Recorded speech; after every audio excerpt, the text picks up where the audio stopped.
మత్తయి సువార్త 6వ అధ్యాయం అంటాడు, మనుషులకు కనబడవలనని వారి ఎదుట మీ నీతి కార్యము చేయకుండా జాగ్రత్త పడండి.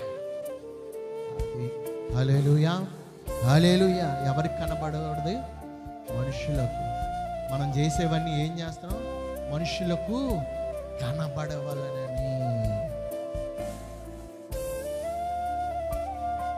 మనుషులకు కనబడవాలని, వారి ఎదుట ఏదో మనుషులకు తెలియాలని చేస్తూ ఉంటా. అందుకనే ఇప్పటికి కూడా చాలా సంఘాల్లో కూడా, అనేక సంఘాల్లో కూడా ఏం చేస్తారండి, దశం భాగాలు లేకపోతే కానుక ఇవ్వగానే ఏం చేయాలి? వారి పేరు ప్రకటించాలి అక్కడ. ఇదిగో పలానా ఆమె ఇదిగో ఇంత ఇచ్చింది, ఇదిగో పలానా వ్యక్తి ఇదిగో ఇంత ఇచ్చాడు. ఎవరికి తెలియాలి? ఎవరికి తెలియాలని నువ్వు కోరుకుంటూ ఉన్నావు? ఎవరికి కనుపరచబడాలని నువ్వు కోరుకుంటూ ఉన్నావు?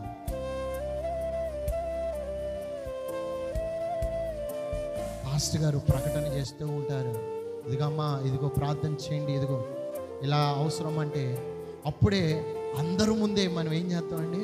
అందరికి కనబడాలని పాస్టర్ గారు ప్రకటన చేస్తూనే ఉంటారు, తీసుకొని బయలుదేరుతాం.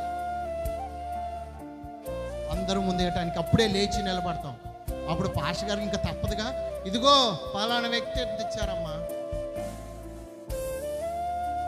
అంటే అందరికీ తెలియాలి, అందరికీ కనబడవాలనే కదా. ప్రార్థన అయిపోయిన తర్వాత,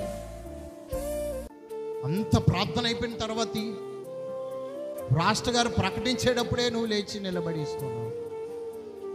అందుకనే స్పష్టంగా అన్నాడు, మనుషులకు కనబడవాలని వారి ఎదుట మీ నీతి కార్యములు చెయ్యకుండా జాగ్రత్త పడుడి, లేని ఎడల పరలోకమందున్న మీ తండ్రి యొద్ద మీరు ఫలము పొందరు. హల్లెలూయా, హల్లెలూయా. మరి నువ్వు ఫలము పొందుకోవడానికి గల కారణం ఏమిటి? ఏదో తక్కువగా ఉంది. మొత్తము సమస్తమును మనం చేస్తున్నాం. నువ్వు చేసేదంతా లేఖనాల ప్రకారముగానే ఉంది.